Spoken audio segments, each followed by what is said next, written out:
हाँ जी, good morning बच्चों। कैसे हैं आप सभी? आई होप कि आप सभी अच्छे होंगे। बच्चों, आज मैं आपसे कुछ मैथ से रिलेटेड कुछ पॉइंट्स हैं जो मैं आपसे डिस्कस करने जा रहा हूँ। ये पॉइंट्स ये लगा लीजिए कुछ ऑब्ज़र्वेशन से, या मैंने जितना ऑब्ज़र्व किया है बच्चों के साथ रह के, बच्चों में रह के, कि बच्चों को मेनली प्रॉब्लम कहाँ कहाँ आ रही है और कैसे हम मैथमेटिक्स के अंदर, स्पेशली मैं मैथ्स की बात करूँगा, और कैसे इन प्रॉब्लम्स को सॉल्व किया जा सकता है। ठीक है, तो कुछ पॉइंट्स है बेटा जो मैंने नोट किए हैं, मैं आपको एक एक करके उनके बारे में बताऊंगा। अगर ये चेंजेस आप डेली रूटीन लाइफ में मैथ्स को पढ़ते हुए करते हैं तो आपको बहुत ही बेनिफिट होगा। आप कुछ दिन अप्लाई करके देखिएगा, ठीक है, आपका मैथ्स का पढ़ने का तरीका ही चेंज हो जाएगा। तो चलिए बेटा स्टार्ट करते हैं। ये सभी के लिए है, ऐसा नहीं है कि कोई पर्टिकुलर क्लास के लिए मैं बता रहा हूँ, 7th class, 8th class, 9th class, कुछ नहीं। जो मेनली 9th, 10th, +1 और +2 क्लासेज हैं, ये जो आपकी मोस्ट इम्पोर्टेंट क्लासेज होती हैं बेटा बेसिक के लिए, 9 to +2। तो इन क्लासेस के अंदर अगर मैथ सब्जेक्ट्स पे आप इन बातों का ध्यान रखेंगे तो आपको काफ़ी बेनिफिट होगा। देखिए बच्चों, मैथ्स आप कैसे पढ़ते हैं? आप क्लास में गए, टीचर ने टॉपिक स्टार्ट किया और टीचर ने एग्जाम्पल्स करवाए, ठीक है, घर गए, उन एग्जाम्पल्स पे आपने एक्सरसाइज प्रैक्टिस की और एक्सरसाइज होगी। धीरे धीरे एक exercise, 2 exercise, 3 exercise, chapter complete, आगे चलते हैं, ठीक है, फिर उन्हीं का टेस्ट हो जाता है। तो मेनली मैथ सब्जेक्ट्स, जो मैथ्स आप पढ़ रहे हैं, क्या सिर्फ एग्जाम्पल करना ही है मेन उसका, कि एग्जाम्पल किए, क्वेश्चन किए और हो गया काम? नहीं। मैथ्स आपको क्या देता है रियल में? मैथ्स आपकी माइंड पावर, जो सोचने की पावर है, उसको बढ़ाता है। और आप मेनली मान लीजिए उसी चीज़ के लिए आप मैथ्स पढ़ रहे हैं। हर किसी को इंजीनियर नहीं बन रहा है, ठीक है। कोई ये सोचे कि मैथमेटिक्स का मेन यूज़ तो साइंस साइड वाले स्टूडेंट्स में ज़्यादा आता है, जो आर्ट्स लेते हैं उनमें इतना मैथ्स का यूज़ नहीं होता है, या फिर जो कॉमर्स के साथ जाते हैं हमें उसमें इतना मैथ्स नहीं करना होता, तो क्यों हम मैथ्स पे इतना टाइम दें? मैथ्स यहाँ पर, मैथ्स जो सब्जेक्ट है वो आपका कोई साइड ओरिएंटेड सब्जेक्ट नहीं है कि मुझे आर्ट्स लेनी है तो ही मैं मैथ्स पे बहुत टाइम स्पेंड करूँ करने में, 9th-10th में मैथ्स पे बहुत सारा काम करूँ, ठीक है, या मेरे को साइंस साइड लेनी है, नॉन मेडिकल लेनी है, या मुझे मैथ्स रखना है, आगे मुझे मैथ्स रखना ही नहीं है। यार आप सब्जेक्ट से रिलेट करके क्यों कर रहे हो? मैथ्स को ये मत सोचिए, मैथ्स एक खाने की तरह, आप खाना खाते हो आपको एनर्जी मिलती है, मैथ्स करोगे माइंड की पावर बहुत इंक्रीज होगी, आपकी थिंकिंग स्किल है वो इतनी हाई लेवल पे जाएगी, इन्फिनिटी तक इंक्रीज कर सकता है बेटा मैथमेटिक्स। तो मैथ्स को एक तो आप एज ए सब्जेक्ट या एम ओरिएंटेड मत लेके चलिए कि हाँ ठीक है, जिसे मैथ्स में आगे करना है, लेक्चरशिप करनी है और करना है, साइंटिस्ट लाइन में जाना है, तो वो आगे कर सकता है, कोई दिक्कत नहीं है। लेकिन जो छोटे बच्चे हैं 8, 9, 10 से ही मैथ्स से पीछे छुड़ाना स्टार्ट कर देते हैं। कई बच्चे, अब तो मैथ्स में स्टैंडर्ड आ गया है, बेसिक आ गया है 10th क्लास में, मतलब कुछ बच्चों के लिए बहुत इजी कर दिया, हम तो बेसिक लेंगे, हमें आगे मैथ्स लेना ही नहीं है। अरे जो 10th क्लास में बच्चा है अभी से वो लेबर करने से इतना पीछे हटने लग गया, क्या फ़ायदा उस चीज़ का? क्योंकि मैथ्स एक सब्जेक्ट नहीं है बेटा, मैथ्स एक ऐसी मेडिसिन है जो आपके माइंड को बहुत ज़्यादा शार्प कर सकती है। और शार्प माइंड, आपकी थिंकिंग स्किल, ये नहीं कि आपको किसी पर्टिकुलर जॉब में काम आएगी, आपकी पूरी लाइफ आपको काम आने वाली है, ठीक है ना। तो मैथमेटिक्स को एज एक सब्जेक्ट्स के अलावा भी, एक सब्जेक्ट को छोड़ के भी बहुत कुछ है मैथ्स में जो आपको पूरी लाइफ काम आता है, ठीक है। चलिए मैथ्स के यूजेस के बारे में तो आपको बहुत सारे वीडियोस मिल जाएंगे कि अलग अलग फील्ड में क्या यूज़ है। मैं जस्ट ये बताना चाह रहा हूँ कि मैथ्स आपको ना, कई बार चुटकुले बनते हैं कि साइन कोस थीटा कहाँ काम आते हैं, लाइफ में कहीं सुने ही नहीं, ठीक है। और जो भी जॉब है कहाँ, हमें तो आज तक मतलब हमारी सारी ज़िंदगी निकल गई, हमने कभी साइन कोस थीटा का यूज़ ही नहीं किया, क्यों पढ़ाया गया? आप एक इसको मतलब क्या देख रहे हो कि हमें ज़रूरत नहीं है, लेकिन ये जो छुपे हुए आपको बेनिफिट दे रहे हो उसके बारे में कोई सोच ही नहीं रहे। एक सिंपल सा आप ट्रिग्नोमेट्री का 10th क्लास का क्वेश्चन करते हैं अच्छे से, एक अच्छा सा क्वेश्चन है, तो सोचिए उसको करने में आपके माइंड की कितनी प्रैक्टिस हुई होगी। आर.डी. शर्मा जिन बच्चों ने 10th क्लास में की है, उसमें इतने भर भर के क्वेश्चन है, हर एक क्वेश्चन पे अलग अलग टाइप से सोचना, तो सोचिए माइंड की कितनी प्रैक्टिस हुई होगी। और वो आपको दिखाई नहीं देता है कि आपका माइंड कितना डेवलप हो चुका है मैथ्स कर करके। जो सिर्फ ये सोचते हैं कि इक्वेशन, अभी तो फिलहाल कोरोना चल रहा है तो कई तो इक्वेशन बना बना के भेज रहे हैं, ये इक्वेशन क्वाड्रेटिक फार्मूला हमने बचपन में बहुत सीखा, क्या इससे कोरोना की मेडिसिन बन सकती है। तो मतलब काफ़ी ये चीज़ें पूछी जाती है। और कई बार मेरे सामने भी आया कि लाइफ में कहाँ यूज़ होता है। अरे लाइफ छोड़ो, ये चीज़ बोली जाती है ना कि लाइफ में तजुर्बा हो जाता है, या जो आपका एक्सपीरियंस होता है वो बहुत कुछ सिखाता है। ठीक है, एक्सपीरियंस से आप बहुत कुछ सीखते हो, नो डाउट। तो क्या है, क्या अभी मतलब जो 9th-10th क्लास में हम बच्चों को लाइफ की ऐसी ऐसी सिचुएशन में ले जाके खड़ा कर दे क्या, जो मतलब एक्सपीरियंस के साथ सीखेंगे लाइफ को? नहीं, सारा काम यहाँ से होना होता है, माइंड से। और माइंड की जो मेन एक्सरसाइज है, आपका मैथमेटिक्स के अलावा और कोई भी सब्जेक्ट नहीं करवा सकता। ठीक है, जितना शार्प, जितना डेवलप आपका माइंड मैथमेटिक्स से होगा, इतना कहीं नहीं हो सकता। तो प्लीज़ बच्चों, एक तो मैथमेटिक्स को सब्जेक्ट लेके मत चलिए कि एज ए सब्जेक्ट हम पढ़ रहे हैं या कुछ हो रहा है। मैथमेटिक्स में क्या कर रहे हो आप, अपने आप को डेवलप कर रहे हो, और बहुत ज़्यादा डेवलप कर रहे हो मैथमेटिक्स से। डिफ़िकल्ट से डिफ़िकल्ट सिचुएशन को एक सॉल्यूशन की तरफ ले जाना। लाइफ में बहुत डिफ़िकल्ट सिचुएशन आती है, ईजी से ईजी वे से उसका सॉल्यूशन निकालना कौन सिखाता है? मैथमेटिक्स। समझ रहे हैं आप बात? ठीक है। हाँ, ज़िंदगी में बहुत सी प्रॉब्लम आती है, मान लिया वो मैथ्स के क्वेश्चन से काफ़ी टफ होती हैं, लेकिन कहीं ना कहीं मैथमेटिक्स उन चीज़ों में आपकी हेल्प ज़रूर करता है। ठीक है, तो एक तो ये चीज़ें हैं। सेकंड, अब मैं जो पॉइंट डिस्कस करने जा रहा हूँ आपके साथ, वो स्पेशली स्टूडेंट्स जब मैथमेटिक्स पढ़ते हैं उनसे रिलेटेड है कि हमें मैथ्स को थोड़ा सा डिफरेंट वे से पढ़ना होगा। ये नहीं कि रूटीनली और सब्जेक्ट और वही सिर्फ एग्जाम्पल्स और ये कर दिए, क्वेश्चन कर दिए, हो गया मैथमेटिक्स, नहीं। तो मैं कुछ पॉइंट डिस्कस करने जा रहा हूँ यहाँ पे। ठीक है, ज़्यादा कोई सिस्टम को देखो चेंज तो नहीं कर सकते हैं किसी चीज़ को, लेकिन इन पॉइंट्स को अगर आप जनरल रूटीन लाइफ में मैथ्स करते हुए ध्यान रखेंगे तो आपका मैथ्स बहुत ज़्यादा अच्छा हो सकता है। ठीक है, या आपका इंटरेस्ट नहीं है तो आपका इंटरेस्ट क्रिएट होना स्टार्ट हो जाएगा। ठीक, सबसे पहला पॉइंट जो मैं यहाँ पे बताने जा रहा हूँ बेटा, वो है एडवांस रीडिंग। एडवांस रीडिंग के बारे में मैं आपसे बात करूँगा। एडवांस रीडिंग क्या है बेटा? आप सोचिए, आप क्लासरूम में गए, टीचर ने टॉपिक स्टार्ट किया, चलिए आज नया टॉपिक स्टार्ट हो रहा है कोई, वो करते हैं, किया, टॉपिक के बारे में बताया। मान लीजिए एक्सरसाइज के अंदर आप लोगों के 40 एग्जाम्पल्स हैं और एक्सरसाइज में क्वेश्चन है आप लोगों के 40-50 क्वेश्चन है। ठीक, अब हुआ क्या, टीचर कॉन्सेप्ट करवाएगा, 5 to 10 एग्जाम्पल करवाएगा फर्स्ट डे। ठीक है, हो गए एग्जाम्पल, टिक करवाएगा, होमवर्क आपको घर से देगा ही देगा। अब बेटा होगा क्या कि आप जाके होमवर्क घर से करोगे, उन क्वेश्चंस को घर पे करते हो, उनमें कुछ डाउट्स आते हैं, उनको टिक लगाते हो, और फिर वो डाउट डे वाले दिन आपको डाउट पूछने होते हैं। ठीक है, ये नॉर्मल प्रोसीजर आप करते हो। एडवांस रीडिंग से मेरा मतलब क्या है, जो फर्स्ट पॉइंट मैं आपको बताने जा रहा हूँ।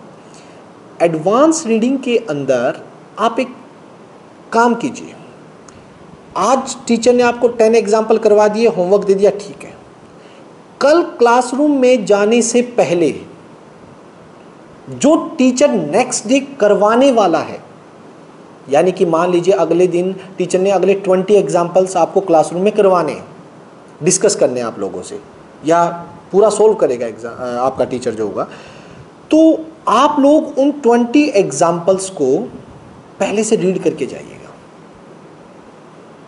समझ रहे मेरी बात? पहले से आप उन 20 एग्जाम्पल को पढ़ के जाइएगा। मैं आपसे ये नहीं कह रहा कि एक एक क्वेश्चन करके देखो एडवांस में, ठीक है, आप नॉर्मल होमवर्क होगा वही बड़ी मुश्किल से करते हैं कई बच्चे तो, ठीक है, इंटेलिजेंट बच्चे हैं जिनको पता है कि हमारा कितना बेनिफिट होगा इन चीज़ों से, वो रेगुलर पढ़ते हैं। बट क्या होगा कि कई बच्चे करने के, मैं अगर ये बोलूँगा कि आपको अगले एग्जाम्पल करके ही जाने हैं, रिटर्न करके जाने हैं, तो वो उनको टच भी नहीं करेंगे, यार इतना कौन करे। मैं जस्ट कह रहा हूँ कि जस्ट आप पढ़ के जाइएगा, बेनिफिट। अब होता क्या, क्लासरूम में जब टीचर एग्जाम्पल समझाता है तो कॉन्सेप्ट हमें समझ आ चुका है, फर्स्ट 10 एग्जाम्पल हमें समझ आ चुके हैं। तो जो एग्जाम्पल नेक्स्ट 11th हमारा नेक्स्ट डे टीचर समझाना स्टार्ट करेगा, तो उसके अंदर कम से कम मान लीजिए अगर 10 स्टेप का क्वेश्चन है, क्वेश्चन का आंसर 10 स्टेप में आ रहा है, 10 में से ना 5 से 6 स्टेप आपको आते हुए, क्योंकि आपने कॉन्सेप्ट रीड कर रखा है, सिंपल से स्टेप होंगे, ठीक है। 6th या 7th स्टेप में एक नया कॉन्सेप्ट आएगा या एक नया टर्निंग पॉइंट आएगा। हर एक पर्टिकुलर क्वेश्चन के लिए कुछ ना कुछ होता है, ठीक है। इस क्वेश्चन को ऐसे करें, जो आपका डाउट होता है नॉर्मली, जहां पे सबसे ज्यादा जरूरत होती है कंसंट्रेशन की, कि क्लास में बैठे हो, कोई क्वेश्चन चल रहा है, उसके नॉर्मल स्टेप तो आपको पता है, कॉन्सेप्ट पता लग गया, कुछ 5 और 10 एग्जाम्पल भी आपने कर लिए हैं, तो उस क्वेश्चन को स्टार्ट करके आप 5-6 स्टेप तक ला सकते हो। अब होगा क्या, जो एक पर्टिकुलर पॉइंट है जहां पे उस एग्जाम्पल का मेन टर्निंग पॉइंट है, कि यहाँ पे इसको अगर ट्रिग्नोमेट्री की बात करें, अब इसको टेंजेंट फॉर्म में चेंज करना है, या अब इसमें आइडेंटिटी लगनी है, अब इसमें यहाँ ये फॉर्मूला अप्लाई होना है, तो उस पॉइंट पर सबसे ज़्यादा ध्यान देने की ज़रूरत होती है। क्लास में रूटीन में हम बैठे हैं, टीचर बोर्ड पे एग्जाम्पल समझा रहा है, ठीक है, हम सुन रहे हैं आराम से। होगा क्या, क्या पता हम समझते समझते 5, ये नहीं है कि काफ़ी बच्चों की 100% कंसंट्रेशन पूरे एग्जाम्पल तक लगी रहे, वो 5 स्टेप जो आते हैं, ठीक है, हम उन पे बहुत अच्छे से फोकस कर रखा है कि हाँ भाई ये भी आता है, आ गया समझ में, आ गया समझ में। मान लीजिए जो मेन पॉइंट, टर्निंग पॉइंट था, वो टीचर समझाने लगा, आपकी कंसंट्रेशन नहीं है, थोड़ा बहुत इधर उधर साथ वाला बोल पड़ा, या इधर वाला बोल रहा है स्टूडेंट, या कुछ और काम में लग गए हो, या नीचे पेन देख रहे हो, ठीक है, वो एक पर्टिकुलर पॉइंट जो उस क्वेश्चन का मेन पॉइंट था, वो आपने स्किप कर दिया और टीचर ने वो स्टेप करा दिया, हाँ हाँ आ गया चल गया। ऐसा बहुत बारी होता है और बहुत सारे स्टूडेंट्स के साथ होता है, ठीक है। फिर जब खुद करने बैठते हैं तो वही पॉइंट फिर डाउट आ जाता है, क्योंकि हमने क्लास में अच्छे से सुना नहीं उसे। बट अगर आप एडवांस रीडिंग करेंगे, पहले वाले दिन आपने मान लीजिए अगले करवाने वाले 10 एग्जाम्पल पहले से रीड कर रखे हैं, तो आप लोगों को ये पता होगा कि इस एग्जाम्पल में मुझे क्या चीज समझनी है।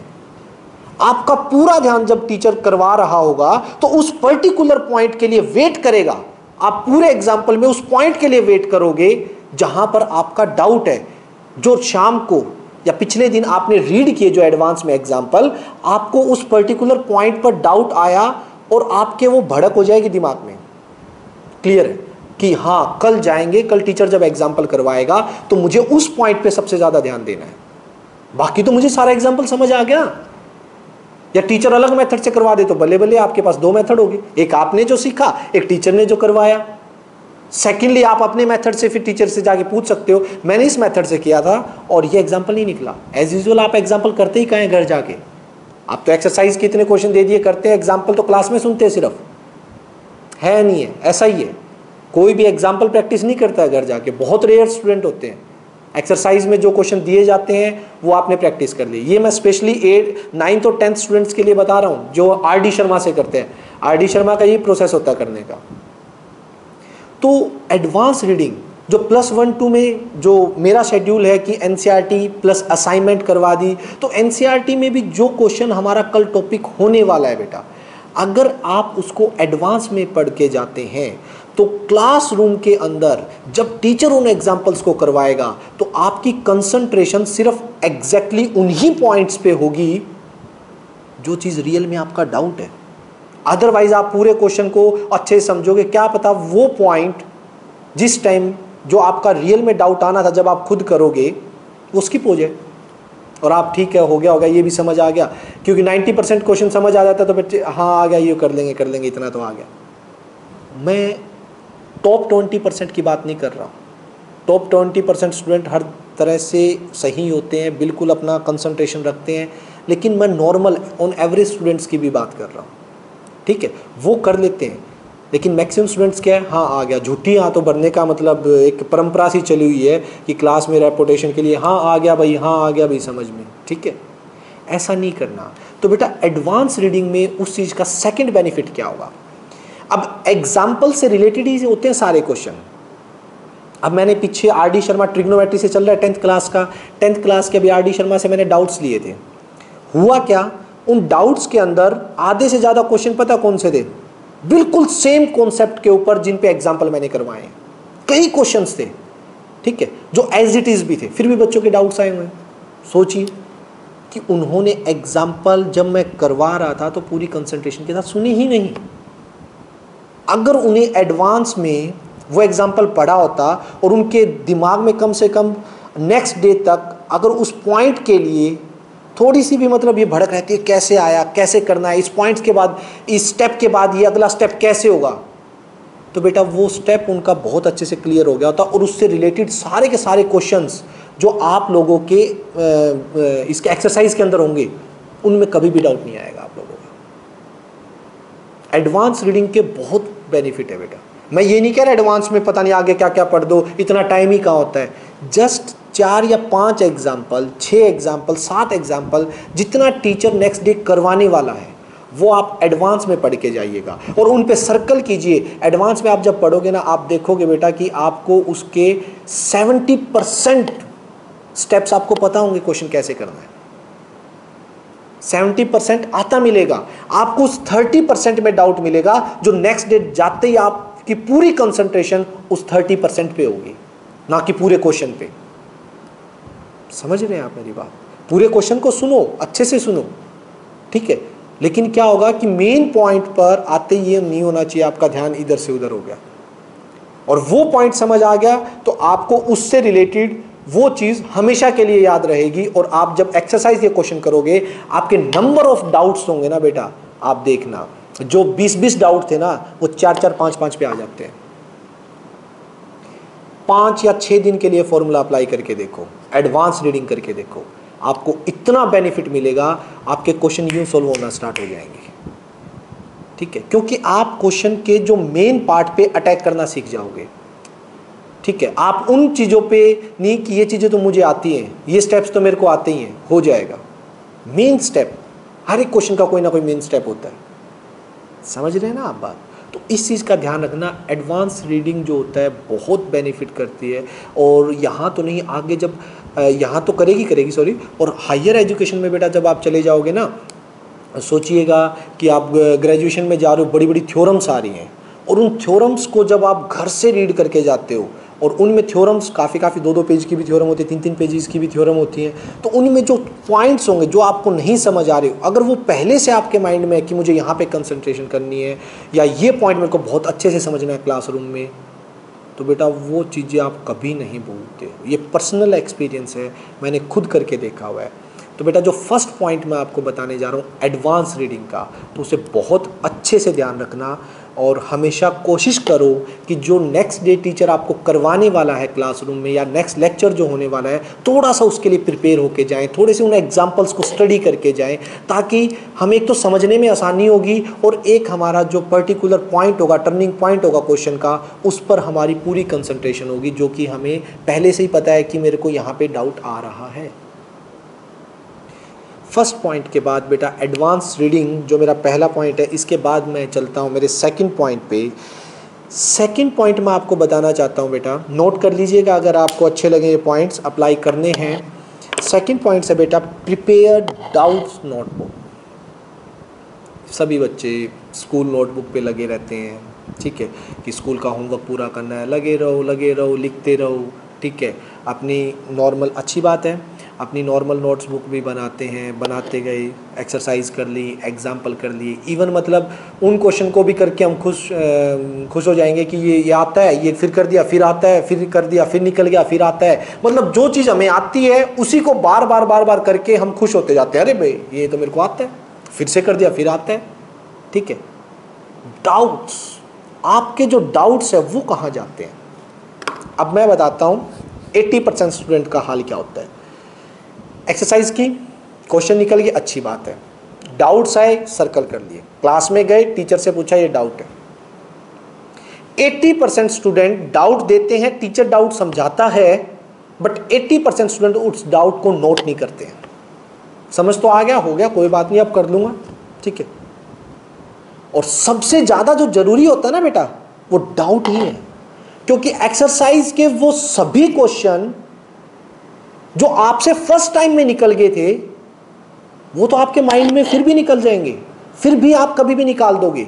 लेकिन जो आपका डाउट है, अगर आपने उस पर वर्क नहीं किया तो एग्जाम टाइम में अगर वही क्वेश्चन आ गया ना तो बेटा वाट लग जाएगी आपकी। समझ रहे हैं ना? तो यहां पर सेकंड पॉइंट मेरा है, प्रिपेयर डाउट नोटबुक।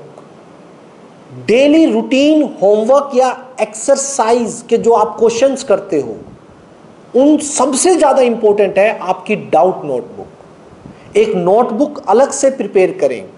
जो भी एक्सरसाइज के डाउट्स आते हैं या +1 2 में मैं असाइनमेंट देता हूं, असाइनमेंट से रिलेटेड जो भी बेटा डाउट्स आते हैं उनको अलग से एक नोटबुक में हर एक चैप्टर वाइज वो क्वेश्चंस अच्छे से नोट करना, उनके नोट्स बनाना बहुत जरूरी है बेटा। सबसे जरूरी बात है डाउट नोटबुक बनाना। एग्जाम टाइम में जो सबसे पहली चीज आपको रीड करनी होगी ना, कोई चैप्टर आपने चैप्टर किया, चैप्टर रिवाइज किया, अच्छी बात है, कीजिए, कुछ क्वेश्चन करके देखें, इंपॉर्टेंट क्वेश्चन कर लिए। उसके बाद वो क्वेश्चन आते हैं बेटा जो आपके फर्स्ट टाइम में डाउट आए थे। फर्स्ट टाइम क्या आपके ये क्वेश्चन डाउट आए, आपने समझे, उनको अलग से नोटबुक में नोट कर लिया। सेकेंड टाइम चैप्टर का बेसिक करने के बाद उन्हीं क्वेश्चन को देखो और फिर देखना उन्हीं में से भी आपके 2-2 4-4 क्वेश्चन फिर से डाउट निकलेंगे।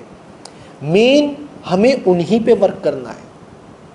80% बच्चा जब टेस्ट होता है या जब आपका एग्जाम होगा तो क्या करता है, एक्सरसाइज उठाई, जो इजी क्वेश्चन है उनको प्रैक्टिस किया फटाफट, हाँ भाई ये चैप्टर मेरा हो गया। जो डाउट था वो स्टिल डाउट है। समझ रहे हैं ना आप बात?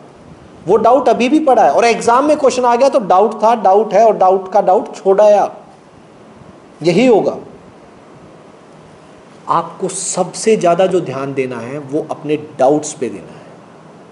फर्स्ट टाइम में कॉन्सेप्ट समझते ही, एग्जाम्पल समझते आपके जो क्वेश्चन हो रहे हैं वो तो आपसे वैसे भी हो जाएंगे।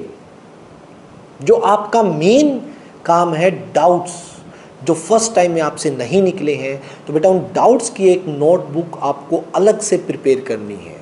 चाहे वो +1 क्लास का, बोर्ड क्लासेस के लिए तो स्पेशली, +1 +2 9th क्लास और 10th क्लास, आप लोगों ने अपनी डाउट नोटबुक अलग से बनानी ही बनानी है। एग्ज़ाम टाइम में उस डाउट बुक से जितने भी डाउट्स थे वो सभी करके देखने हैं।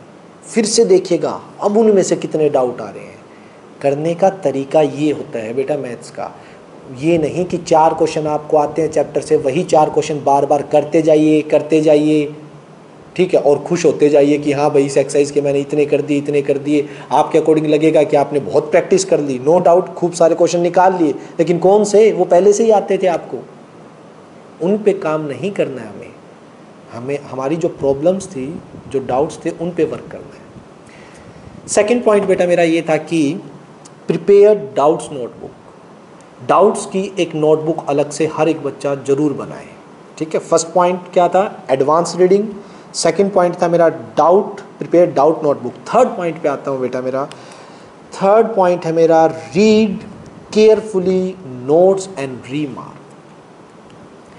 जब भी कोई चैप्टर टीचर करवाता है बेटा, ठीक है, कभी भी आपने देखा होगा तो जो थ्योरेटिकल पार्ट होता है सबसे इम्पोर्टेंट होता है बेसिक कॉन्सेप्ट के लिए, थ्योरेटिकल पार्ट समझना, ठीक है।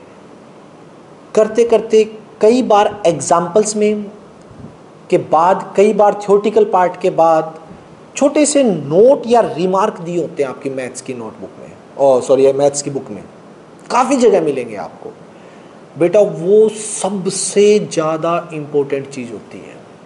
जो नोट और रीमार्क ढाले होते हैं आपकी एनसीईआरटी टेक्स्ट बुक में या आरडी शर्मा में बात करें हम, और किसी बुक में भी बात करें, छोटे छोटे अलग से, ठीक है, या तो उनको अलग से शो किया जाएगा, रीमार्क को भी कई बार डार्क शेड में भी लिखा होता है, उनको हाईलाइट भी किया जाता है, ठीक है।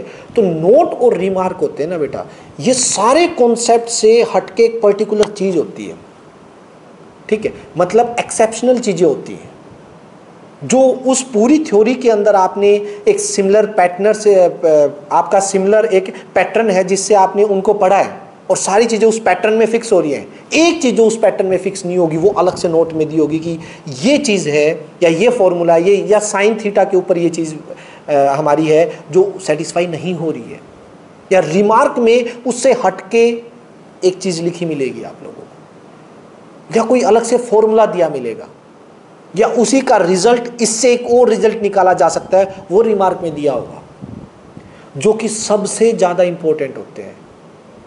ये एमसीक्यू, वन वर्ड्स, फिलअप्स, जो नया पैटर्न आया है सीबीएसई का, ठीक है, वो मेनली यही चाहते हैं कि हर एक बच्चा पहले बुक को समझे और उन छोटी छोटी चीज़ों पे आपके एमसीक्यू बनेंगे, उन छोटी छोटी चीज़ों पे वन वर्ड, फिलअप्स वहीं से पूछे जाएंगे आप लोगों के।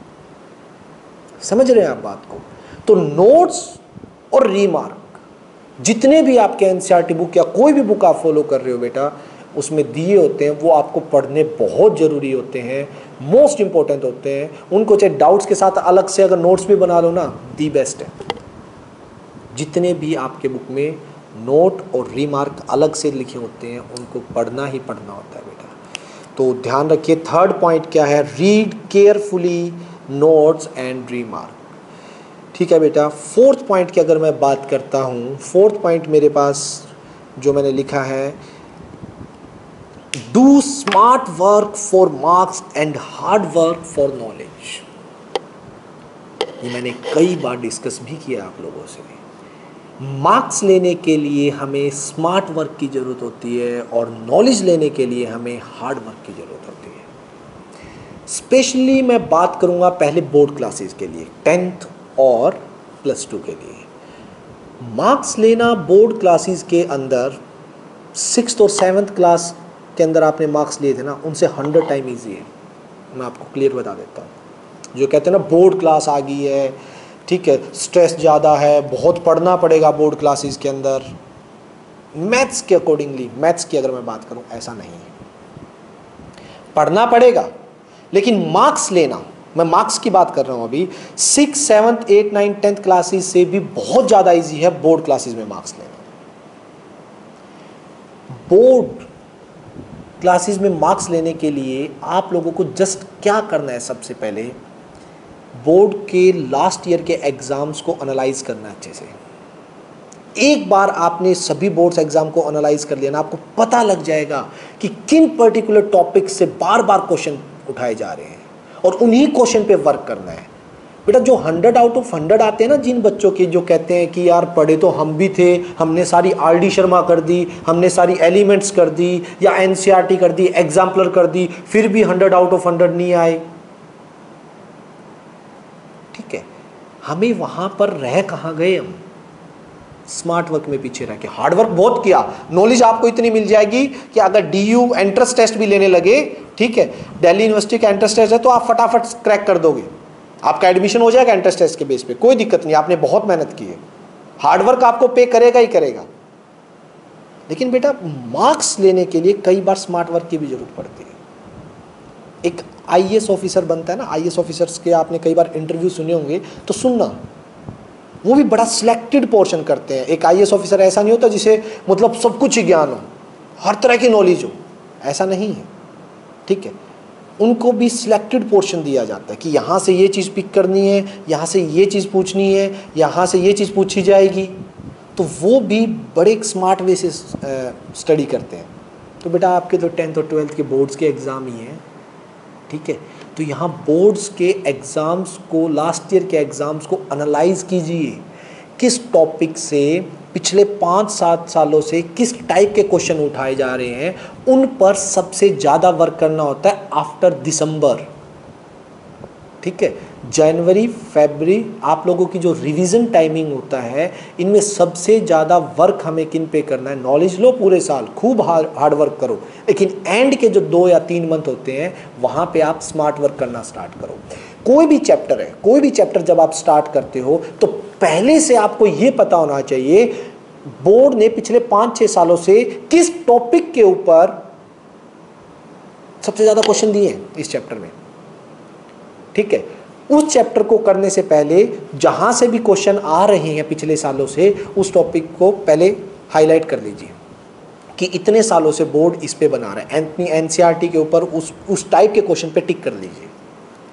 उस टाइप का क्वेश्चन आप लोगों का गलत नहीं होना चाहिए, वो टाइप आपने पकड़ लेनी है।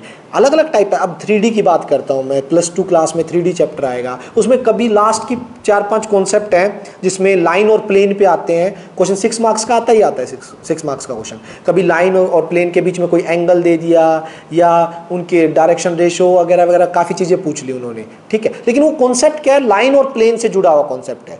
अकेले लाइन पे 6 मार्क्स का क्वेश्चन है या अकेले प्लेन पे 6 मार्क्स का क्वेश्चन आता है, कम चांसेस है। लाइन और प्लेन मिक्स कॉन्सेप्ट जो भी होगा उस पे 6 मार्क्स का क्वेश्चन बन रहा है आपका कई सालों से। ऐसी चीजों को ऑब्जर्व करो ना बेटा, स्मार्ट वर्क करो मार्क्स लेने के लिए। मार्क्स लेना कोई बड़ी बात नहीं है।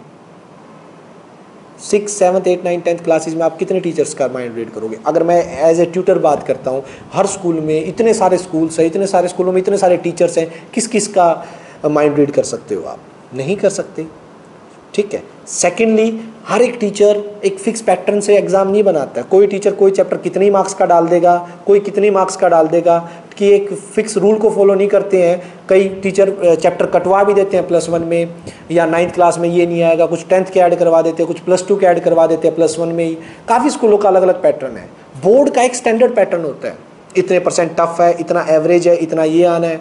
और बोर्ड के टॉपिक्स जो पिछले 10 सालों से जिन टॉपिक्स पे क्वेश्चंस आ रहे हैं, वो आपको स्ट्रॉन्ग करने बहुत ज़रूरी है बेटा, ठीक है। उन टॉपिक्स पे वर्क कीजिए। आप देखिएगा 100 आउट ऑफ 100 इम्पॉसिबल नहीं है, बिल्कुल पॉसिबल है। +2 क्लास में मैथमेटिक्स में या 10th क्लास में मैथमेटिक्स में 100 आउट ऑफ 100 लेना बहुत ईजी है। जस्ट डू स्मार्ट वर्क, ठीक है। थोड़ा सा ध्यान से अच्छे से एनालाइज करके पढ़ो कि इन टॉपिक से क्वेश्चन आ रहे हैं, यहाँ से पूछा जा रहा है। वो करना कब है? स्टार्टिंग में जब भी चैप्टर करो उस टॉपिक को हाईलाइट जरूर कर लो। ये नहीं कि वो करना है, करना में सारा है, दिसंबर तक तो हार्डवर्क करना है। और जैसे ही वो चैप्टर में, दिसंबर से पहले भी जब वो चैप्टर हो, तो वो टॉपिक जब आगे आए तो आपकी 100% से भी ज़्यादा कंसंट्रेशन वहाँ पे लगानी है, ताकि उसको टॉपिक का कोई भी चीज़ आपकी रह ना जाए, ठीक है। समझ रहे हैं आप इस बात को? तो smart work for marks and hard work for knowledge. Knowledge के लिए तो बेटा जितना हार्ड वर्क करो उतना ही कम है। जितनी बुक्स करोगे उतने ही कॉन्सेप्ट क्लियर होंगे, उतना ही माइंड ज़्यादा डेवलप होगा, ठीक है ना। नंबर ऑफ क्वेश्चन जितने ज़्यादा करोगे, ठीक है, उतना ही आपका माइंड डेवलप होगा। तो ये चीज़ 4th पॉइंट मेरा यही था बेटा कि स्मार्ट वर्क फॉर मार्क्स और hard work for knowledge. Knowledge लीजिएगा, लेकिन कई बार हमें नॉलेज बहुत होती है, बहुत नॉलेज होती है, ठीक है, और हमारे 92, 93 इतने मार्क्स आ गए, सफिशिएंट है, कोई बात नहीं। आपको चीज़ें आती हैं, आपको कॉन्सेप्ट क्लियर है, नॉलेज पूरी है, लेकिन मार्क कहाँ खा जाएंगे हम? मार्क कट ऑफ लिस्ट लगेगी तब। मार्क्स कई बार होता है कि मार्क्स ज़रूरी नहीं, बात भी सही है, नॉलेज होनी चाहिए, मार्क्स मैटर नहीं करते हैं, लेकिन कौन, कहाँ समझाओगे आप? डी यूनिवर्सिटी की कट ऑफ लिस्ट लगेगी आपकी ग्रेजुएशन के लिए, ठीक है। बीएससी फर्स्ट ईयर या बीए फर्स्ट ईयर की कट ऑफ लिस्ट लगेगी आपकी, +2 की जो मार्कशीट होगी, ठीक है। टॉप कॉलेजेस की लिस्ट आपकी 95, 97, 98% तक जाएगी, ठीक है। वहाँ तो नहीं, जहाँ एंट्रेंस है हाफ। पंजाब यूनिवर्सिटी में शायद पहले कुछ एंट्रेंस बेस पे है, कुछ आपकी परसेंटेज भी इंक्लूड की जाती है। तो बेटा परसेंटेज जब इंक्लूड हो रही है तो मार्क्स का तो मैटर आएगा ही आएगा ना। ऐसा तो नहीं है सिर्फ नॉलेज एंट्रेंस में काम आएगी आपके, ठीक है। नॉलेज है तो कुछ ना कुछ कर लोगे अच्छा अपनी लाइफ के साथ, ज़रूरी नहीं है, ठीक है। लेकिन अच्छे कॉलेजेस के लिए +2 के बाद आपके मार्क्स भी आने बहुत ज़रूरी हैं। तो बेटा उसके लिए आपको स्मार्ट वर्क करना पड़ेगा। हार्ड वर्क दिसंबर तक, दिसंबर के बाद स्मार्ट वर्क, ठीक है। ये चीज़ ध्यान में रखिए। सेकंड, 5th पॉइंट बेटा है always think for different way to do question. 5th point में आप क्या कीजिएगा कि हमेशा जो टीचर ने एक मेथड करवा दिया उसी पर मत रह जाइए या उसी पर बाउंड मत रहिएगा। टीचर ठीक है, एक क्वेश्चन है, एक एग्जाम्पल है, क्वेश्चन करवा दिया, उनका एग्जाम्पल हो गया, वो नेक्स्ट एग्जाम्पल पे चले। बेटा कई बार एटलीस्ट कम से कम, मैं ये नहीं कह रहा कि ज़्यादा कुछ मतलब इतना टाइम वेस्ट करो एक क्वेश्चन को सोचने में कि आपके अदर सब्जेक्ट्स का टाइम ना रहे, लेकिन घर पे जाके कभी सोचो क्या इस क्वेश्चन को किसी और मेथड से किया जा सकता है, ठीक है, क्या इसमें कोई और फॉर्मूला यूज करके किया जा सकता है, या क्या कोई इससे इजी वे है या कोई डिफरेंट वे हो, टफ भी हो कोई बात नहीं चलेगा, आपने सोचा तो धीरे धीरे टफ सोच रहे हो, धीरे धीरे उससे इजी भी सोचना स्टार्ट कर दोगे। तो कभी भी एक मेथड के पीछे मत भागा करो, जगह ढूंढा करो।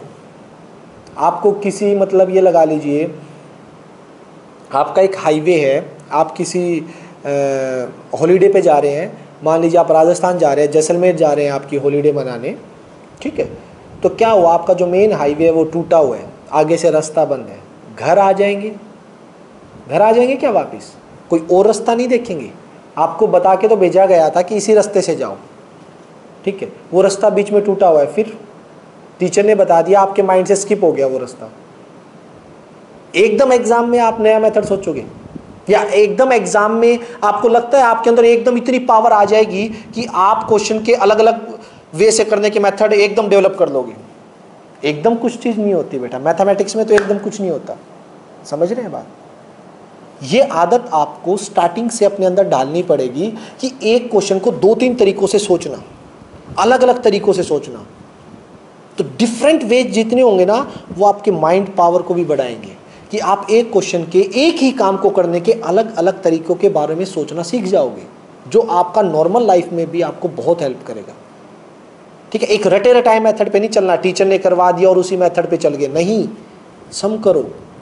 काफ़ी अच्छा लगता है, अभी जैसे मेरा टॉपिक चल रहा है +2 में डिफरेंशिएशन का, डिफरेंशिएशन +2 क्लास का टॉपिक चल रहा है, और उसमें जैसे कई बार कई क्वेश्चन है जो मैं u/v से कर रहा हूँ या पावर लगा रहा हूँ, बच्चे उसके अलग अलग मेथड से, लोग वाले क्वेश्चन है, पावर आगे आ गई, फिर मैंने u/v लगा दिया, उन्होंने लोग के अंदर लोग ए लोग +b लगा दिया। +2 वाले थोड़ा समझ पा रहे होंगे इस चीज़ को।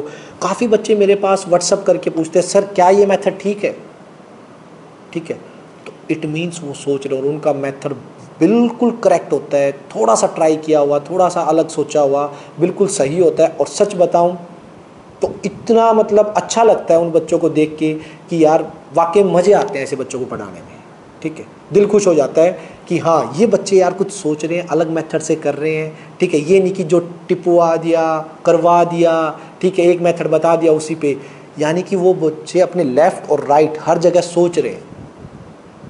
बेटा आपको अपने आप को डेवलप करना है, किसी को शो ऑफ नहीं करना है क्वेश्चन करके, ठीक है। एक मैथ्स का क्वेश्चन के अगर आप टीचर ने एक मेथड करवाया है, आपने 3 मेथड से वो क्वेश्चन कर दिया ना बेटा, ठीक है, तो आपका माइंड जो है ना, सोचिए कहाँ पर जा रहा है, एक बहुत ही अच्छी डायरेक्शन में आपका कदम होते हैं। और ये कोई चीज़ मतलब ये नहीं कि हम बड़े होके सीखते हैं या चीज़ें, यहीं से स्टार्ट होता है बेटा आपका स्ट्रगल, और आपकी माइंड की जो प्रैक्टिस होती है धीरे धीरे डेवलप करते हैं, एकदम कोई नहीं सीख जाता है, ठीक है। तो धीरे धीरे सोचना स्टार्ट करो, ये टाइम है आप लोगों का कि always think for a different way to do a question. एक क्वेश्चन को करने के अलग तरीके सोचो, डिस्कस करो, ठीक है। आप लोगों को एटलीस्ट ये पता लग जाएगा ये जो मैंने किया अगर इससे नहीं हो सकता तो क्यों नहीं हो सकता, इसमें मिस्टेक क्या थी, कुछ ना कुछ उसमें भी सीखने को मिलेगा आप लोगों को, समझ पा रहे हैं। तो हमेशा क्वेश्चन को करने के अलग अलग तरीके सोचा करो बेटा, जिससे आपकी माइंड पावर डेवलप होगी किसी भी एक प्रॉब्लम को अलग अलग तरीक़ों से सॉल्व करने के। तो आप वापस मैंने जैसे वो हॉलीडे का एग्जांपल दिया, आप क्या करोगे, साइड से होके निकलोगे और रास्ते ढूंढोगे, घर वापस नहीं आओगे आपको घूमने जाना तो जाओगे जैसलमेर, चाहे 10 रास्ते और निकालने पड़े आपको, निकालोगे ना। तो ऐसे ही सोचा करो, ठीक है। नेक्स्ट बेटा अगर मैं 6th पॉइंट की बात करता हूँ, 6th पॉइंट है मेरा, ठीक है, prepare formula chart and do 2 question on each formula once in a week. देखिए बेटा मैथ्स कुछ भी हो लेकिन फॉर्मूलों के बिना मैथ्स क्या है,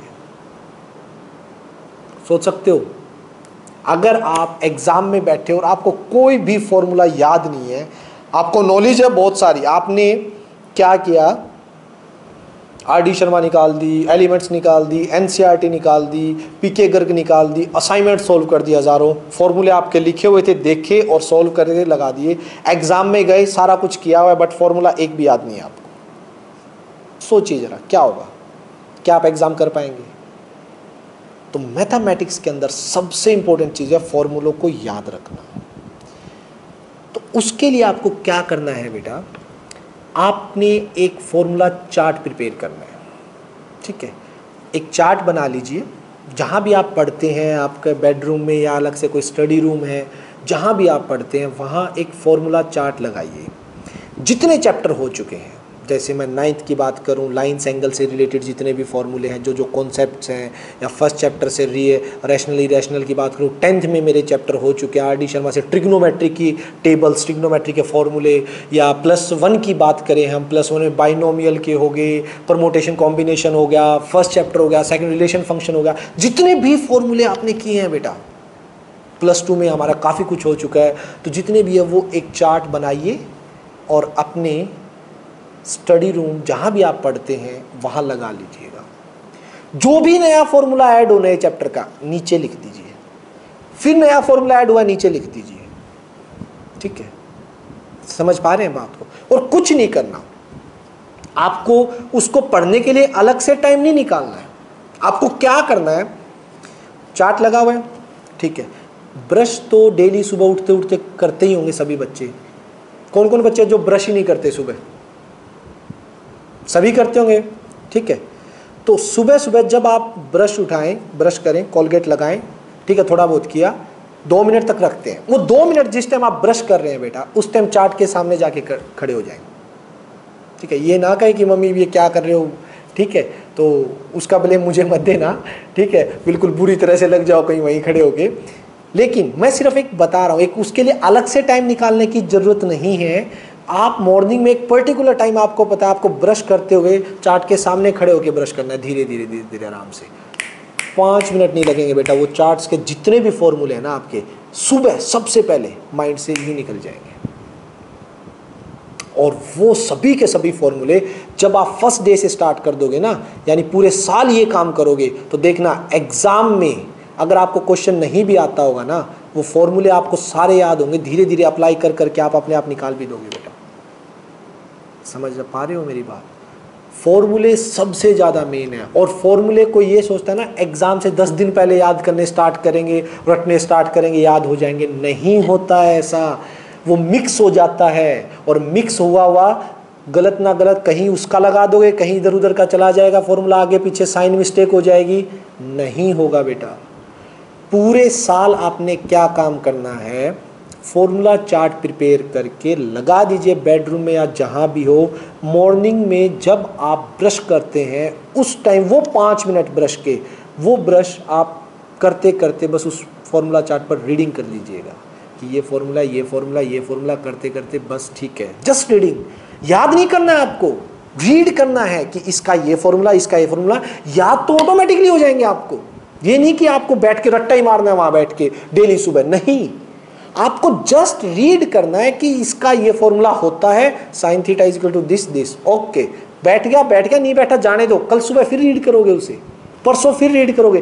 कितने दिन नहीं बैठेगा, कितने दिन, 2 दिन, 4 दिन, 10 दिन, 15 दिन, महीने बाद आपको वो चार्ट ना, आप वॉश बेसिन पे खड़े होकर ब्रश करेंगे ना, वो चार्ट आपके माइंड में घूमेगा।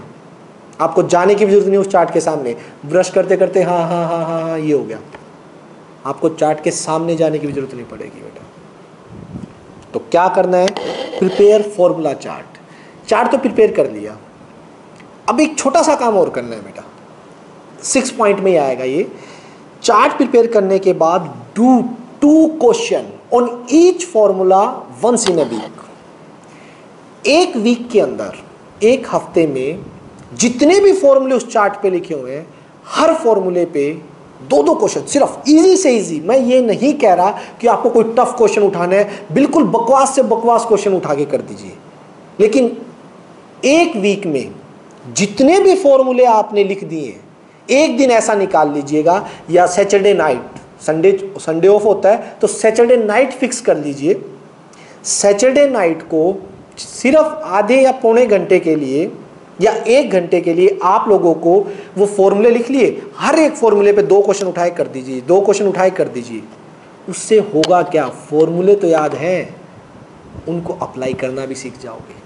अब महीने में 4 बार करना है ये काम, सिर्फ वीक में 1 बार, ठीक है। फॉर्मूले डेली रीड करने हैं, लेकिन उन पर जो क्वेश्चन आपको करना है बेटा, वो वीक में 2 क्वेश्चन जरूर करने हैं आप लोगों ने, ठीक है। हर एक फॉर्मूले पे, चाहे कितना ही रफ फॉर्मूला क्यों ना हो, ठीक है। 2 क्वेश्चन, इजी से इजी क्वेश्चन ले आइए। हमें ये नहीं है कि बहुत हार्ड क्वेश्चन कोई प्रैक्टिस करना है, हमें जस्ट वो है, वो फॉर्मूला अप्लाई कैसे हो, ठीक है। फॉर्मूला याद हो गया और वो अप्लाई करना और आ जाए, बट डिफरेंट क्वेश्चन होने चाहिए। लास्ट वीक जो आपने कर लिए उससे अलग 2 क्वेश्चन होने चाहिए, सेम क्वेश्चन रिपीट नहीं करने हैं। बात समझ आ रही है? तो बेटा 6 पॉइंट क्या था आपका, prepare formula chart and do 2 question on each formula once in a week. 7th point आता है बेटा, note the time you are giving for a question. ये चीज रहेगी आपकी स्पीड के लिए। क्या होता है बेटा कि आपको सारा कुछ आता है, ठीक, सारे फॉर्मूले याद हैं, सारे कॉन्सेप्ट क्लियर है, सारे क्वेश्चन भी आते हैं।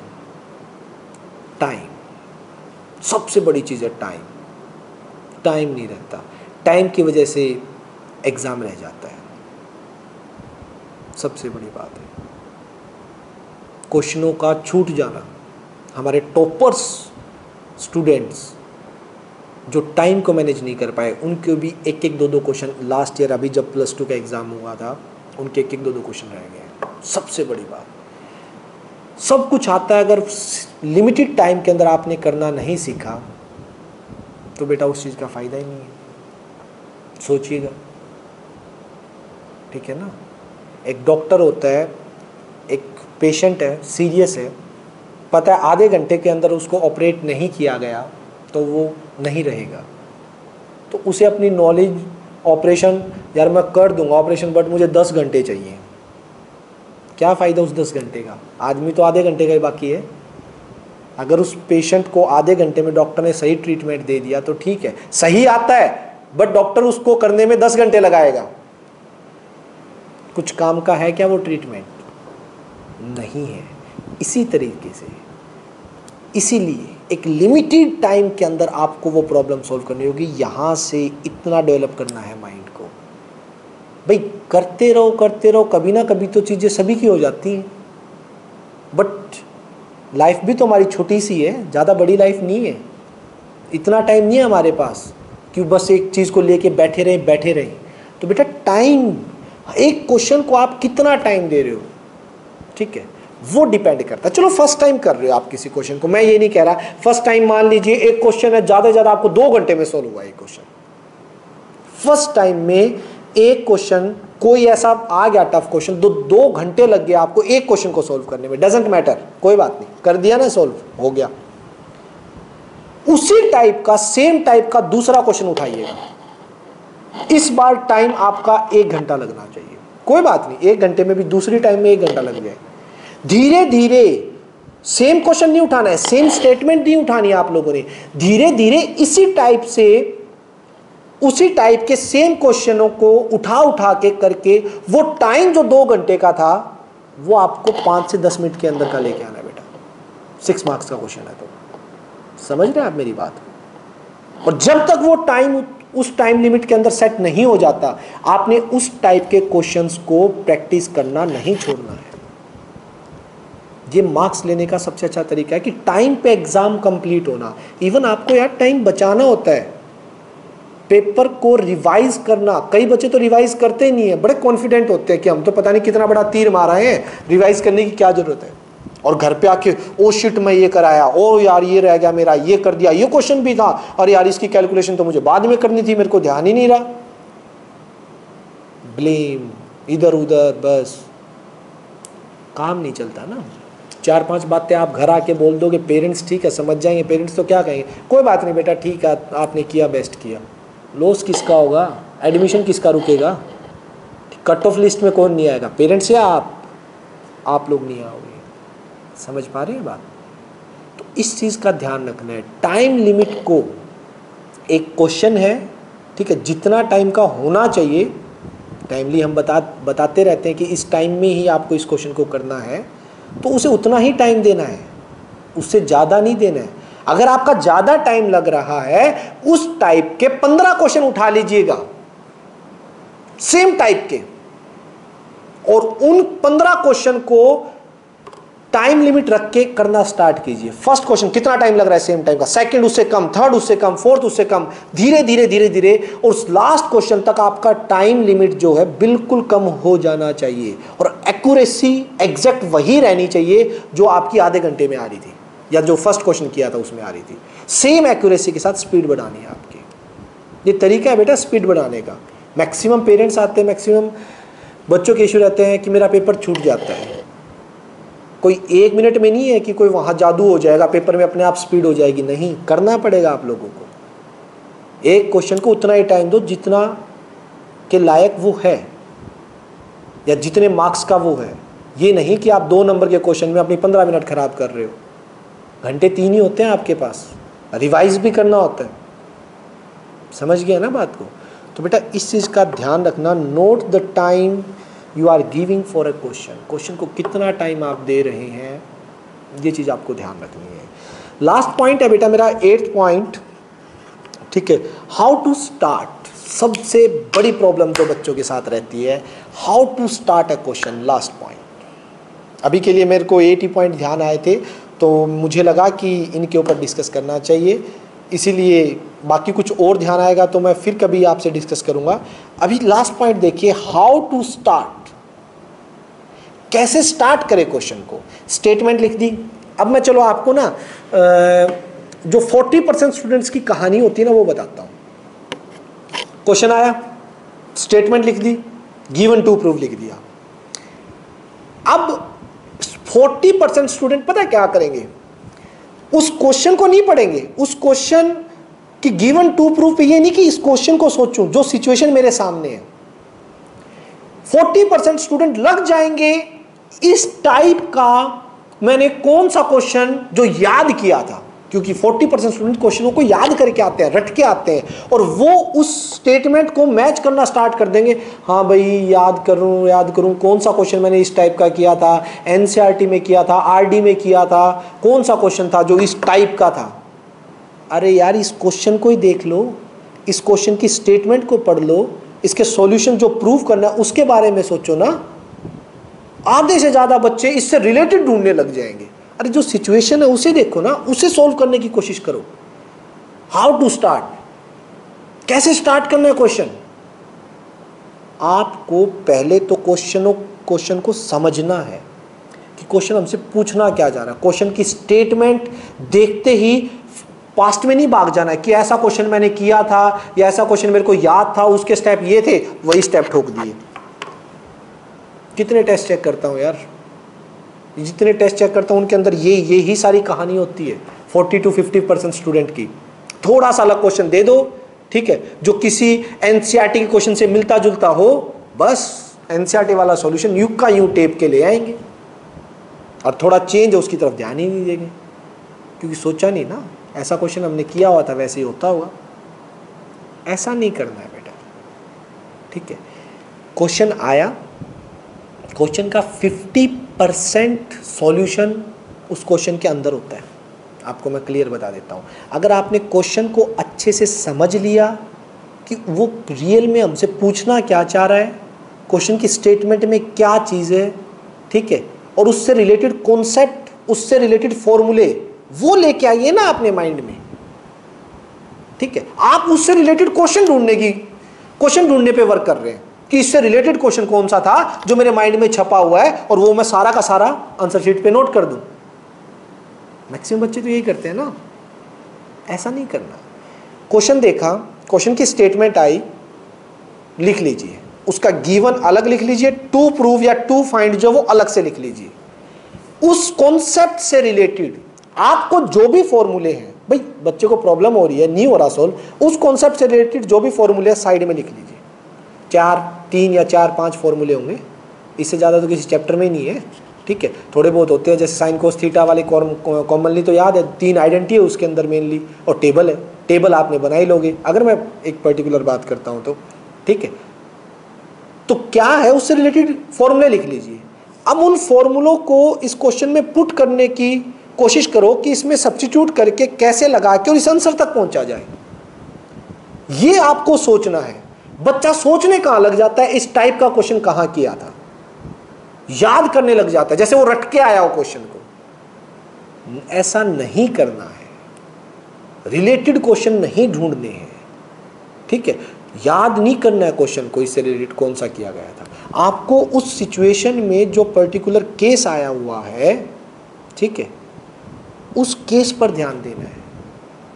कैसे, कौन सा फॉर्मूला पहले यूज करना है, कौन सा बाद में लगाना है, और जो रिक्वायरमेंट है उस तक कैसे पहुंचा जाए, ठीक है, वो चीज ध्यान में रखनी है। हो जाता है, कोई बड़ी बात नहीं है। आप धीरे धीरे फॉर्मूला अप्लाई करना सीखो। बेटा ज्यादा बड़ी कहानी नहीं होती, 2 महीने की कहानी होती है। जो बच्चे को मतलब बिल्कुल ये नहीं पता होता ना कि हमें स्टार्टअप कैसे करना होता है, मैथमेटिक्स का कोई क्वेश्चन आ गया, हमने घर पे जब किया था सारे निकल गए, एग्जाम में हमारे सामने क्वेश्चन आते ही हमारे सिट्टी बिट्टी गुल हो जाती है, समझ ही नहीं आता क्या करें। तो बेटा उसमें कोई ज़्यादा टाइम नहीं लगेगा आपका, 2 महीने। 2 महीने करना क्या है, स्टेटमेंट उठाइए, रख दीजिए, गिवन टू प्रूफ छांट के अलग कर दीजिए, क्या दे रखा है और क्या प्रूफ करना है, हो गया। उसके बाद उससे रिलेटेड जितने भी फॉर्मूले हैं ना, उस क्वेश्चन से रिलेटेड, उस कॉन्सेप्ट से रिलेटेड जितने आपके माइंड में है, वो लिख दीजिए साइड में। फिर सोचिए बैठ के कि इसमें ये पुट कर दें तो ये आ सकता है, यहाँ पे पहुँचने के लिए मुझे किन किन चीज़ों की रिक्वायरमेंट है। आप ट्राई कीजिए बेटा, देखिएगा आप जरूर पहुँचेंगे। हो सकता है पहले 4, 5, 10 क्वेश्चन में आपको टाइम लगे, लगने दो, कोई बात नहीं। आगे आने वाले क्वेश्चंस में ना वो टाइम डिक्रीज होना स्टार्ट हो जाएगा बेटा, समझ रहे हो। लेकिन सोचने का तरीका ये रहता है आप लोगों का कि क्वेश्चन को अच्छे से समझिएगा, वो चाहता क्या, उसकी डिमांड क्या है, और वो क्या प्रूव या क्या फाइंड आउट करने के लिए बोल रहा है। रिलेट मत कीजिए जो 40-50% स्टूडेंट करते हैं कि इस टाइप का क्वेश्चन है तो ठोक देते हैं वही की वही सारा पैटर्न। ऐसा मत किया करो। उससे रिलेटेड फॉर्मूले हैं, उसको एक पजल की तरह सोल्व करना सीखो बेटा, ठीक है। ये तो कुछ पॉइंट थे, ठीक है, जो बेटा मुझे लगे कि आप लोगों से डिस्कस करने चाहिए। तो अगर ये आप लोग अप्लाई करोगे तो आप लोगों को बहुत बेनिफिट होगा। इनमें से कुछ पॉइंट्स तो मैंने स्टूडेंट्स के ऑब्जर्वेशन से देखे, कुछ मेरी ऑब्जर्वेशन है, कुछ मेरे स्टूडेंट्स थे जिन्होंने मुझे सिखाया है ये चीज़ कि हाँ इसका कितना बेनिफिट है। डाउट नोटबुक, मेरा एक स्टूडेंट था लास्ट ईयर, आप कई बच्चे जानते भी होंगे, ध्रुव नाम का, जो +2 पास आउट किया है, ठीक है। अभी उसने 96 मार्क्स थे जिसके मैथ्स में, +2 CBSE बोर्ड में, फ़ोटो भी लगी हुई है जिसकी, आप लोग सभी ने देखा होगा। उस बंदे ने +2 में RD शर्मा की थी, और उसने RD शर्मा से जो फर्स्ट टाइम में निकल के उन क्वेश्चन को तो छुआ ही नहीं, टच ही नहीं किया, ठीक। उसके जो डाउट्स थी, उसने एक ही नोटबुक बनाई थी अपनी, जो करता गया क्वेश्चन फेंक दी, या मतलब कि रखते गए नोटबुक बना ली। लेकिन जो डाउट नोटबुक थी, ठीक है, वो बड़े अच्छे से प्रिपेयर कर रखी थी, और उस डाउट नोटबुक पे पूरा वर्क किया जाता है, जो सबसे ज़्यादा काम आई है, और उसका रिजल्ट दिखा है। तो बेटा ये जो कुछ पॉइंट्स हैं, इन चीज़ों को ध्यान से रखना। मैं पॉइंट्स एक बार दोबारा आप लोगों को बता देता हूँ कि एडवांस रीडिंग अपनी लाइफ में हमेशा हर चीज़ ध्यान रखिएगा। मैथ पढ़ते वक्त एडवांस रीडिंग जरूर करके आएँ, और उसका बेनिफिट आपको 5 दिन के, ज़्यादा नहीं 5 दिन के अंदर दिखाई देने लगेगा। प्रिपेयर डाउट नोटबुक, डाउट की एक नोटबुक अलग से ज़रूर बनाएं, ठीक है। नंबर 3 है read carefully notes and remark, जितने भी नोट्स और रिमार्क होते हैं उनको बहुत अच्छे से स्टडी करें। 4th नंबर है do smart work for marks, marks के लिए स्मार्ट वर्क करें, और hard work for knowledge, knowledge के लिए आपको हार्ड वर्क करना पड़ेगा। 5th है always think for different way to do question को करने के लिए हमेशा अलग अलग तरीकों को जरूर सोचिएगा बेटा। एक तरीके से चल के क्वेश्चन नहीं होता, काफ़ी क्वेश्चन करने के वे होते हैं जो आपके माइंड की प्रैक्टिस करेंगे। एंड प्रिपेयर, 6th पॉइंट है prepare formula chart and do 2 question on each formula once in a week. 7th point है note the time you are giving for a question, time note कीजिए जितना आप question को दे रहे हैं। And 8th how to start a question, question को start कैसे किया जाए, गिवन टू प्रूव लिखिएगा, सारे फॉर्मूले, उससे रिलेटेड जितने भी 4-5 फॉर्मूले वो लिख लीजिए, अप्लाई करना स्टार्ट कर दीजिए बेटा। देखिएगा फिर क्वेश्चन अपने आप निकल के बाहर आता है। ठीक है, कुछ ज़्यादा बड़ी कहानी नहीं है। तो बेटा अभी कुछ पॉइंट्स थे जो मैं आपसे डिस्कस करना चाहता था, मैंने किए हैं। आपको अच्छे लगे तो आप ज़रूर इन्हें अप्लाई कीजिएगा। मेरे स्टूडेंट्स जो हैं, मैं उनसे तो कहूँगा कि आपने ये चीज़ें फॉलो ज़रूर करनी है और आप इनका बेनिफिट कुछ ही दिनों में आपको इनका बहुत अच्छा फीडबैक मिलेगा। ठीक है। और सेकेंडली बेटा, जो ये चीज़ सोचते हैं ना कि मैथ्स के ये फॉर्मूले जितने भी हम पढ़ते हैं, जितना मैथमेटिक्स पढ़ते हैं, ये हमारी रियल लाइफ में कहाँ काम आता है, तो उन लोगों के लिए मैं बता देता हूँ बेटा, वो ऐसा बिल्कुल गलत सोचते हैं। आप लोग अगर मैथ्स को अपना टाइम दोगे ना, तो मैथ्स आपको बहुत कुछ देगा, आपके माइंड को इतना शार्प कर देगा, इतना शार्प कर देगा कि आप अपने लाइफ में आने वाली छोटी छोटी प्रॉब्लम्स के सॉल्यूशन यूँ फाइंड आउट करना सीख जाएंगे बेटा।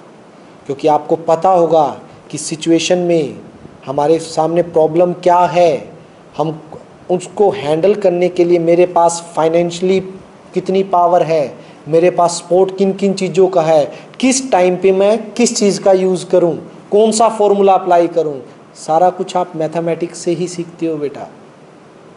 ये बात सच है। स्टेप टू स्टेप करना, इतने क्वेश्चंस आप मैथ में प्रैक्टिस कर लेते हो, स्टेप बाय स्टेप करने के आप में लाइफ में बड़ी सी बड़ी प्रॉब्लम होगी, आप हर स्टेप बाय स्टेप जाके उसका सॉल्यूशन कर सकते हो।